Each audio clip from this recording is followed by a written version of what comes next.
Falls. இப்படி பார்த்தா இதோட பிரம்மாண்டம் தெரியாது, இப்படி பார்க்கணும். அப்படி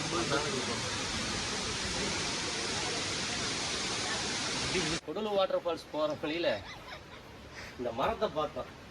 கண்டிப்பாக இது வந்து 1000 வருஷம் தாண்டி இருந்திருந்தா மட்டுமே தான், 1000 வருஷம் தாண்டி இருக்கணும். மிக சூப்பராக இருக்குது, பயங்கரமாக இருக்குது. இதோட சுற்றளவு எப்படி ஒரு 20 மீட்டர் இருக்குங்களா? ஒரு 10 பேர் சேர்ந்து கட்டி பிடிக்கணும்னு வைங்க, 10 பேர் கட்டி பிடி. ஸோ டீப் ஃபாரஸ்ட்டுக்குள்ளே தொடர்ந்து முன்னேறி போயிட்டுருக்குறோம்.